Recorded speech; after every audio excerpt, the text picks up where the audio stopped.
नमस्कार, स्वागत है आप सभी का हमारा उत्तर प्रदेश में। मैं हूं आपके साथ शापनी पटनायक। बुलेटिन की शुरुआत करेंगे उत्तर प्रदेश की राजधानी लखनऊ के हजरतगंज इलाके में। मंगलवार की शाम को उस वक्त हड़कंप मच गया जब एक बहुमंजिला आवासीय इमारत अचानक भरभरा कर ढह गई।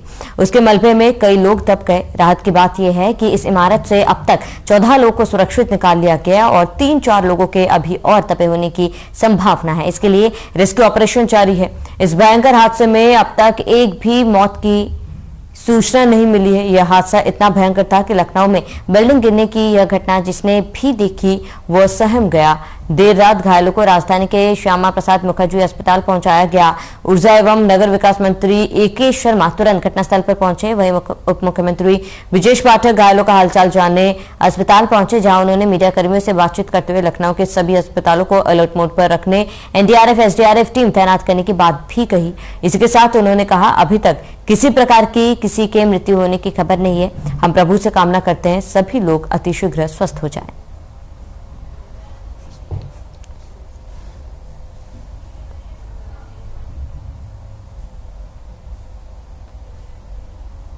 तो लखनऊ में भूकंप की वजह से इमारत गिरी थी।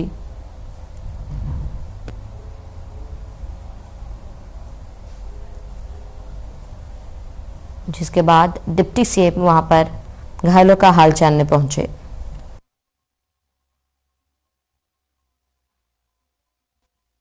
काफी पुरानी बिल्डिंग थी जी, और उसमें 35 लोगों का परिवार रहता था, जिसमें से अभी 4-5 लोग नहीं मिल रहे हैं। रेस्क्यू चल रहा है, ढूंढ रहे हैं लोगों को, और बाकी आपकी स्थिति सामने। लगभग कैसे बिल्डिंग गिरी? आप थे उस समय वहाँ पर? नहीं, मैं था नहीं, मुझे सूचना मिली। हमारे क्योंकि कांग्रेसी हैं, सीनियर कांग्रेसी हैं, जैसे मुझे सूचना। वो उसमें रहते हैं जी? क्या नाम है उनका? अमीर हैदर साहब। अमीर हैदर साहब। अच्छा, तो उनका परिवार उसमें रहता था। उनके यहाँ से भी कोई घायल हुआ है क्या? हाँ, उनके एक्चुअली में जो किसान हैदर है हमारे भाई साहब जी जी, तो उनकी माता जी और उनका भाई का छोटा बेटा मिल रहा है। बाकी rescue operation NDRF SDRF Ayurvedic सारी टीम्स लगी हुई है। 12-14 दिन से भी लगे हुए हैं और लोगों को सुरक्षित निकालने की बड़ी चुनौती हमारे सामने है। हम उसी दिशा में काम कर रहे हैं। लखनऊ के सभी अस्पतालों को अलर्ट मोड पर रहने के लिए कहा है। ड्रामा, पीजीआई, सिविल, बलरामपुर, लोक बंधु। इसके साथ ही साथ जो अचानक अगर ब्लड की जरूरत पड़ती है तो ऐसे सभी जो ग्रुप्स हैं, ऐसे सभी ब्लड को एक साथ इकट्ठा मतलब उपलब्ध रहने के लिए कहा गया है और विशेषज्ञ चिकित्सकों से रात्रि ड्यूटी करने के लिए कहा है। 12 लोगों को रेस्क्यू किया गया, जैसा डीजीपी साहब ने बताया आपको। और अभी जो हमारे पास जो लोग निकल के आए हैं और जो लोग यहाँ स्थानीय लोग हैं, उनकी सूचना के अनुसार इसमें कुल 5 से 6 लोग और हो सकते हैं जी। और अभी तक कोई कैजुअल्टी नहीं है। रेस्क्यू एफर्ट आप देख सकते हैं युद्ध स्तर पे चल रहा है और हमें पूरी उम्मीद है कि हम बाकी लोगों को भी निकाल पाएंगे। किसी व्यक्ति को अंदर भेजा गया है, उसकी तरफ से क्या कोई सूचना आई है कि नहीं? जो एक व्यक्ति, जैसे डीजीपी साहब ने बताया कि एक व्यक्ति जो अंदर जिसे संपर्क में, उनको फोन दिया गया है और अभी वो कुछ सकुशल है, उनको निकालने की साइड में अब जब हम आए हैं उधर पे काम चल रहा है। दूसरे साइड में अभी काम चल रहा था जहाँ पर 2 लोग फंसे हुए हैं, वहाँ निकाले बड़ी प्रॉब्लम क्या आ रही है अंदर जो है? क्या लोग नीचे के हिस्से में फंसे हुए हैं या बीच में कहीं? नीचे के हिस्से में 2 लोग फंसे हुए हैं, उनसे संपर्क हो गया है, लेकिन वो चूंकि छत डैमेज नहीं हुई है, बिल्कुल उसके नीचे वो लोग सुरक्षित हैं। वहाँ कनेक्ट हो गया है। वहाँ सांस लेने में थोड़ी दिक्कत थी उनके लिए, तो ऑक्सीजन वहाँ पहुँचा दी गई। ज्यादा जानकारी के लिए संवाददाता शिवपाल सिंह हमारे साथ जुड़ चुके हैं। शिवपाल, फिलहाल वहां पर कैसी स्थिति है? घायलों की कैसी हालत है? मैं बताना चाहूंगा, यहाँ पर मैं अभी सिविल अस्पताल में यहीं पर हूँ, श्यामा प्रसाद मुखर्जी लखनऊ में। और जो 2 जिनकी बात की जा रही थी कि जो 2 घायल नीचे दबे हुए थे, उन दोनों को भी यहाँ लाया गया है। और 8 रात को आए थे और 2 इस समय 10 और 2 भेजे गए हैं ट्रॉमा सेंटर। तो लगभग 12 है और बाकी की तलाश की जा रही है। टीमें लगी हुई हैं। रात को जैसा कि आपने दिखाया, डिप्टी सीएम साहब भी आए थे और सभी लोग, पूरा प्रशासनिक अमला लगा हुआ है। हमने घायल के जो पीड़ित के परिजन थे, 2 लोगों, उनसे भी हमने बातचीत करने का प्रयास किया था। बाकी मैं पूरा यहाँ पर डटा हुआ हूँ, मैं नजर बनाया हूँ। जो भी आवश्यक जानकारी होगी आगे की मैं आपको दूंगा। सुखपाल, क्या फिलहाल रेस्क्यू ऑपरेशन जो है वो पूरी कर ली गई है? अभी नहीं, अभी चल रहा है। अभी तत्काल भी हमने, चूंकि उस तरफ के जो स्थानीय पुलिस प्रशासन है, जो मेन वहां के चौकी इंचार्ज जो देख रहे हैं, उनसे भी हमने बात करने का प्रयास किया है। उनसे ही बात हुई तो बोले अभी चल रहा है। नीचे के अभी हल्की सुबह बारिश भी हो रही थी तो थोड़ा सा दिक्कतें आ रही है, लेकिन पूरा प्रयास किया जा रहा है कि किसी भी तरह की हानि ना हो। वो बड़े नहीं, जो घायल है केवल वो स्वस्थ हो जाए। सभी लोग यही कामना कर रहे हैं, किसी प्रकार की कोई जनहानि न हो, कोई किसी की मृत्यु की सूचना न मिले, ऐसा सभी लोग प्रार्थना कर रहे हैं और सारा प्रशासन जुटा हुआ है यहाँ पर। ठीक है सुखपाल, तमाम जानकारी के लिए आपका बहुत बहुत शुक्रिया। इसी बीच देवरिया से बड़ी जानकारी से आपको रूबरू कराते इस वक्त की बड़ी खबर, अहम जानकारी देवरिया से बड़ी खबर, अहम जानकारी। रुद्रपुर में एंटी करप्शन टीम ने छापा मारा, तहसील में व्याप्त भ्रष्टाचार का खुलासा हुआ है। अधिकारियों की नाक के नीचे चल रहा था घूसखोरी का काम, तहसीलदार और एसडीएम को नहीं थी इसकी जानकारी। तो रुद्रपुर तहसील में एंटी करप्शन टीम का छापा, गोरखपुर की एंटी करप्शन टीम ने छापेमार कार्रवाई की है। तहसील में व्याप्त भ्रष्टाचार का खुलासा हुआ, अधिकारियों की नाक के नीचे चल रहा था घूसखोरी का खेल। एसडीएम तहसीलदार को इस बात की जानकारी नहीं थी। बड़ी जानकारी, तो देवरिया से बड़ी जानकारी आपको बता दें, तहसील में भ्रष्टाचार का खुलासा हुआ, अधिकारियों की नाक के नीचे चल रहा था घूसखोरी का खेल। एसडीएम को नहीं थी मामले की जानकारी। बड़ी जानकारी आपको बता रहे देवरिया से, रुद्रपुर तहसील में एंटी करप्शन टीम ने छापेमार कार्रवाई की और तहसील में व्याप्त है लगातार घूसखोरी का खेल। गोरखपुर की एंटी करप्शन टीम ने छापे मारा है। तो गोरखपुर की एंटी करप्शन टीम ने छापेमार कार्रवाई कर इस बात का खुलासा किया। हालांकि प्रशासन को इस बारे में कोई भी जानकारी नहीं थी और प्रशासन के नाक के नीचे घूसखोरी का ये काला खेल चल रहा था।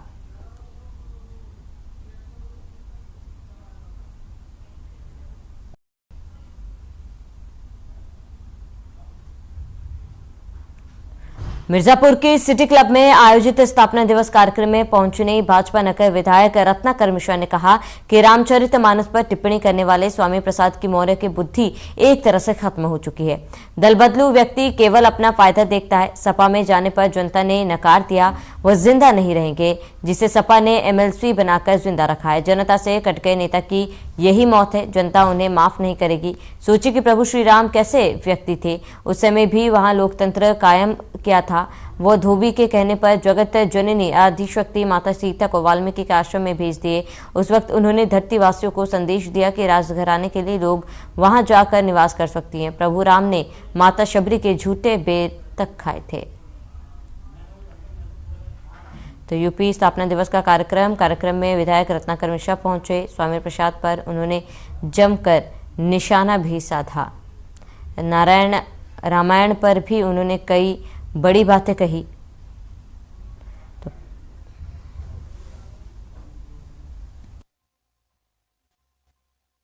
अब उनका बुद्धि इस तरह से एकदम खत्म हो चुका है।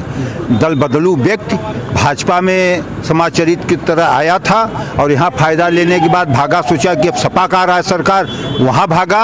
अब सपा में जाने के बाद प्रभु राम पर जो टिप्पणी किया, सोचिए कि प्रभु राम कैसे व्यक्ति थे कि उस समय ही उन्होंने लोकतंत्र कायम किया था। एक धोबी के कहने पर जगत जननी आदि शक्ति माता सीता को कहाँ भेजे थे? वाल्मीकि आश्रम, जिसको एक दृष्टि से लोग आज देखते हैं, लेकिन उस समय उन्होंने धरतीवासियों को संदेश दिए थे कि राजघराने के भी जाकर वहां वास कर सकती हैं।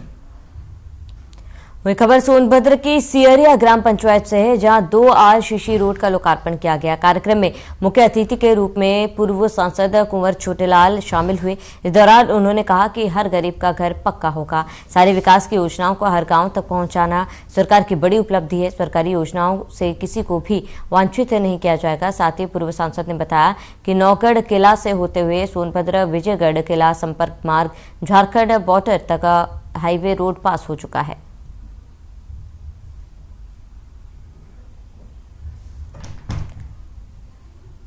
तो आपको बता दें कि अव्वल छोटेलाल यहाँ पर पहुँचे थे और इस पर लोकार्पण यहाँ पर किया गया। स्थानीय लोगों में भी खुशी जो है वो साफ तौर पर देखी गई थी और लोकार्पण कार्यक्रम में विधायक पहुँचे थे। इस दौरान तमाम अन्य अधिकारी भी शामिल हुए।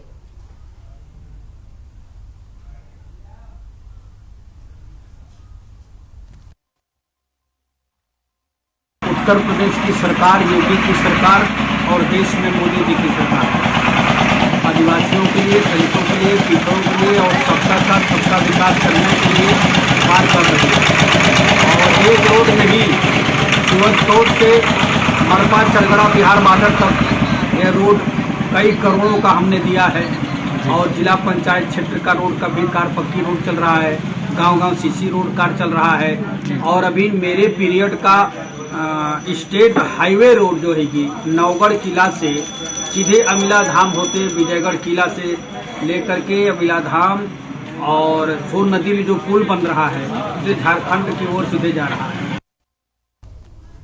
आगे बढ़ेंगे। प्रधानमंत्री मोदी द्वारा परमवीर चक्र से सम्मानित किए जाने के बाद विजेता योगेंद्र यादव के पैतृक गांव बुलंदशहर के औरंगाबाद अहीर में जश्न का माहौल है। लोग यहां ढोल नगाड़ों के साथ गीत गाकर अपनी खुशी का इजहार कर रहे हैं। बता दें कि केंद्र सरकार की ओर से परमवीर चक्र विजेताओं को विभिन्न प्रकार के सम्मानों से नवाजा जा रहा है। भारतीय सेना के वीर योद्धा योगेंद्र यादव को प्रधानमंत्री मोदी ने एक ऐतिहासिक सम्मान से नवाजते हुए अंडमान निकोबार के 21 उपमहाद्वीप में से एक द्वीप का नाम रिटायर्ड सूबेदार मेजर योगेंद्र यादव के नाम पर कर दिया।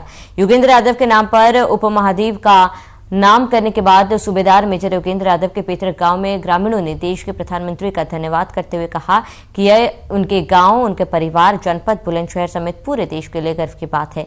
गौरतलब है कि कारगिल युद्ध में सूबेदार मेजर योगेंद्र यादव ने दुश्मन की 17 गोली अपनी छाती पर झेलने के बाद भी दुश्मनों के छक्के छुड़ा दिए थे। हजारों फीट ऊंची पहाड़ियों पर माइनस टेम्परेचर में 17 गोलियां लगने के बाद भी उनके कदम नहीं लड़खड़ाए और उन्होंने वहां अपना तिरंगा फहराया था। फिलहाल इस सम्मान के बाद उनके गांव में जश्न का माहौल है और पूरा गांव बेसब्री से योगेंद्र का इंतजार कर रहा है। तो आपको बता दें, विजेता योगेंद्र यादव के पैतृक गांव में फिलहाल जश्न का माहौल है। प्रधानमंत्री मोदी द्वारा उन्हें सम्मानित किया गया था, वीर परमवीर चक्र से उन्हें सम्मानित किया गया था, जिसके बाद अंडमान निकोबार में 21 महाद्वीप में से एक उपमहाद्वीप जो है उनके नाम पर कर दिया गया। और इस कार्य के बाद गांव वालों में खुशी की लहर है। उन्होंने प्रधानमंत्री मोदी का धन्यवाद जताया और इसके साथ ही कहा कि ये पूरे देश के लिए एक गर्व की बात है।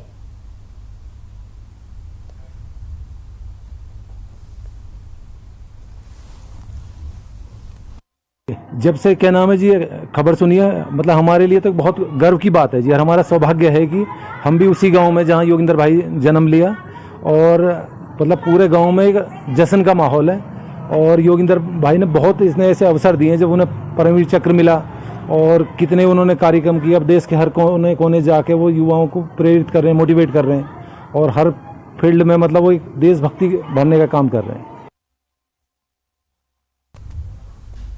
खबर फर्रुखाबाद से है, जहां जिला जेल अधीक्षक भीमसेन मुकुंद को जेल में उत्कृष्ट कार्य करने के लिए 26 जनवरी को गोल्ड प्रशंसा चिन्ह देकर सम्मानित किया गया। बता दें कि डीजी जेल आनंद कुमार ने उत्तर प्रदेश के 6 जेल अधीक्षकों को सम्मानित करने की लिस्ट जारी कर दी है। जिला जेल फतेहगढ़ अधीक्षक को जेल में 5 स्टार रेटिंग का खाना और जेल में उत्कृष्ट काम करने पर गोल्ड प्रशस्ति चिन्ह दिया जाएगा। तो आपको बता दें कि उत्कृष्ट काम करने पर गोल्ड प्रशस्ति चिन्ह दिया जाएगा। और ऐसे में फर्रुखाबाद में जिला जेल अधीक्षक के साथ भीमसेन मुकुंद को सम्मानित किया जाएगा। 26 जनवरी को गोल्ड प्रशंसा चिन्ह जो है उन्हें दिया जाएगा। जिला जेल अधीक्षक को सम्मान मिलेगा और भीमसेन मुकुंद को 26 जनवरी को सम्मानित किया जाएगा।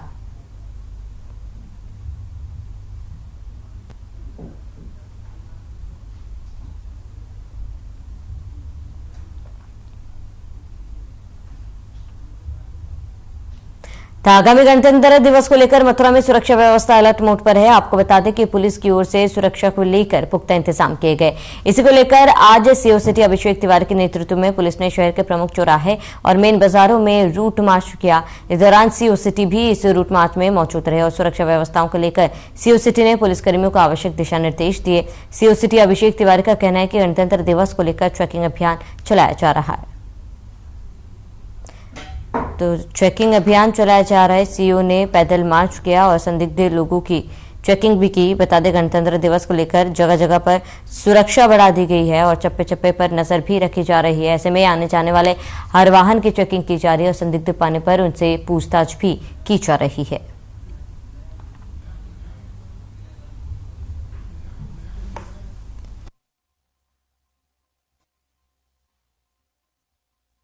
देखिए, विभिन्न स्थानों को चिन्हित करके वहां चेकिंग की जा रही है, जिसपे भी संदिग्ध व्यक्ति, वाहन, इन सबों को रोककर इनकी चेकिंग की जा रही है। 26 जनवरी है, इस दृष्टिगत पुलिस की प्रेजेंस और ज्यादा बढ़ाई गई है। हम लोगों द्वारा सभी जगहों पर, इंपॉर्टेंट पॉइंट्स पर, हाईवेज के किनारे रूट मार्च भी किया जा रहा है और ये देखा जा रहा है कि कोई ऐसा व्यक्ति संदिग्ध प्रकार का वहां रुका न हो या किसी प्रकार का कुछ एक्टिविटी ना कर रहा हो।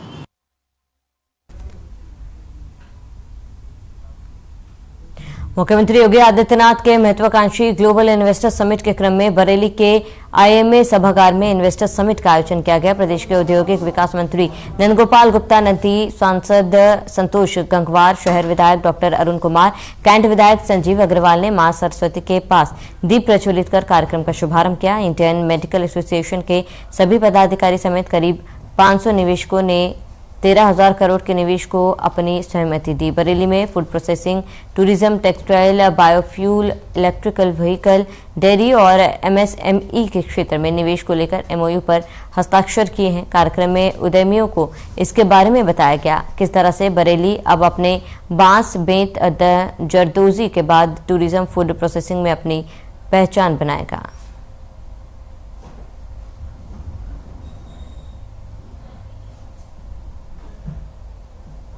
तो पिछले सालों में, 5-7 सालों में जो माहौल बदला है, जो सुरक्षा की बात आई है, जो सबसे ज़रूरी चीज़ है उद्योगों के लिए, वो अभूतपूर्व है। इतनी बेहतर सुरक्षा की व्यवस्था आज से पहले कभी सोची भी नहीं।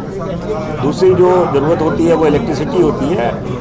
ये भी आपको हद से बताया जाए कि 24 घंटे इलेक्ट्रिसिटी जो इंडस्ट्रीज वाले हैं उनके लिए है। सुरक्षा भी है, बिजली भी है, उसके बाद सड़क, परिवहन, इन सब का बहुत बेहतरीन सामंजस्य वर्तमान सरकार ने स्थापित किया है। आदरणीय नरेंद्र मोदी जी के हाथों में सुरक्षित, जहां एक और देश की बागडोर एक परम तपस्वी आदरणीय नरेंद्र मोदी जी के हाथों में है, इस प्रदेश की बागडोर एक कर्मयोगी मुख्यमंत्री योगी आदित्यनाथ। 2017 से 2022 में उत्तर प्रदेश उत्तम प्रदेश बना है, अब सर्वोत्तम प्रदेश बनने की ओर अग्रसर है।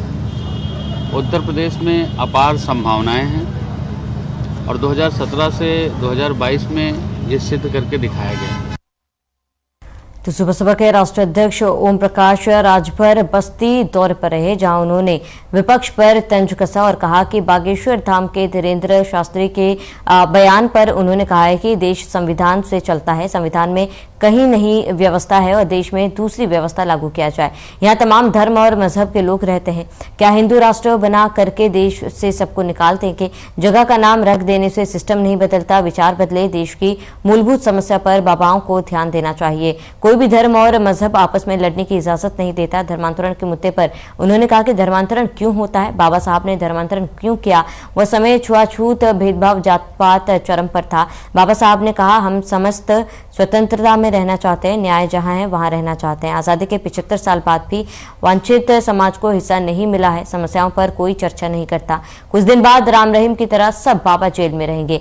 बनारस जेल में 25 बाबा जेल में बंद है। स्वामी प्रसाद मौर्य पर पलटवार करते हुए कहा कि बसपा की सरकार को याद नहीं आया, चौपाई दोहा गलत है, तब सही कर दें। बसपा की सत्ता जाते ही राम के शरण में आए और बेटी को सांसद बना लिए, खुद मंत्री बन गए। सत्ता चला गया तो चर्चा में रहने के लिए बयानबाजी करते रहते हैं।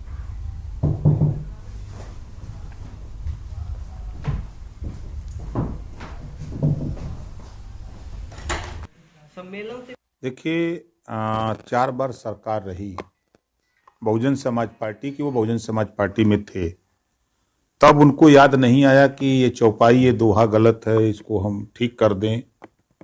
फिर जब बहुजन समाज पार्टी की सत्ता जाते नजर आई तो फिर वो राम की शरण में गए, रामम शरणम गच्छामि। राम की शरण में जाकर के बेटी को सांसद बना लिया, खुद मंत्री बन गए और 5 साल लगातार थे।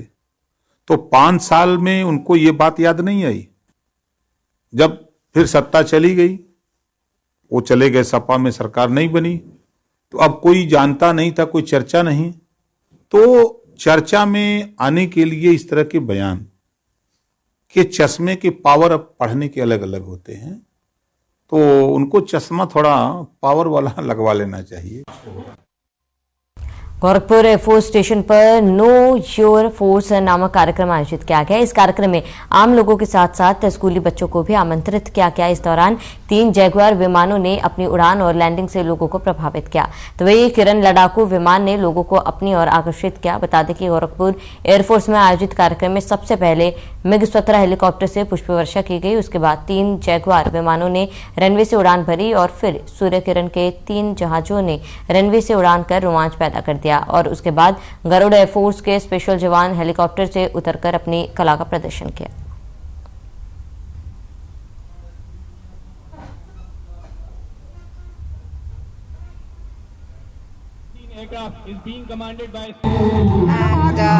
आपका एयरफोर्स स्टेशन गोरखपुर में स्वागत है। As part of know your forces हमने AFWA का भी एक स्टॉल लगाया है। AFWA यानी कि एयरफोर्स फैमिली वेलफेयर एसोसिएशन, जिसमें हम स्टेशन में जितनी हमारी फैमिलीज हैं, हमारी संगिनीज हैं, बच्चे, इन सब का वेलफेयर एक्टिविटीज़ करते हैं। उसके लिए हम बहुत सारे वेंचर्स चलाते हैं, जैसे कि हमारे पास दोनों हमारे रेजिडेंशियल पॉकेट्स में शॉप्स हैं।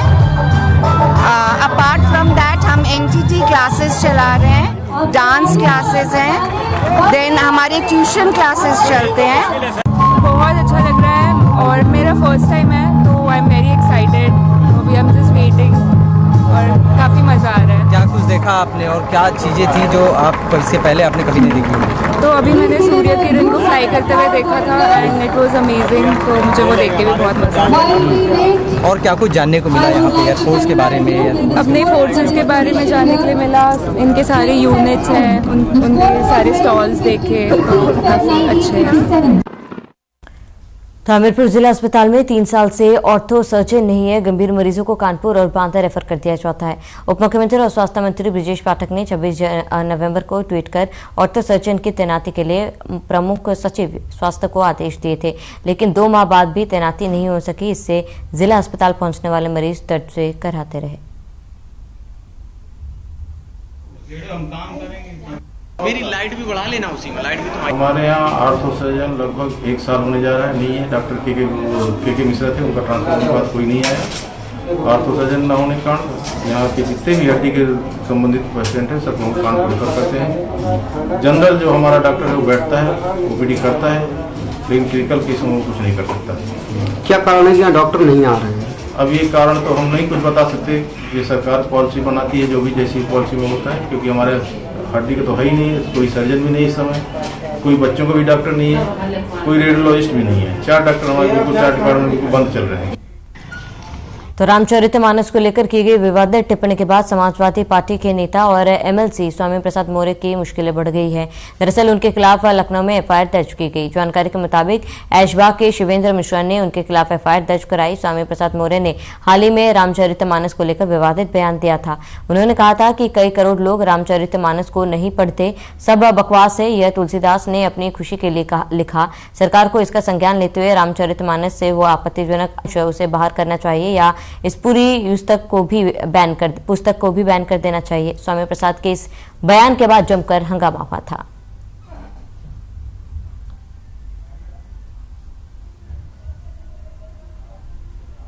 तो चलिए इसी के साथ इस बुलेटिन में फिलहाल मेरे साथ रहते हैं। देश और प्रदेश की तमाम बड़ी खबरों के लिए आप बने रहे हमारे साथ।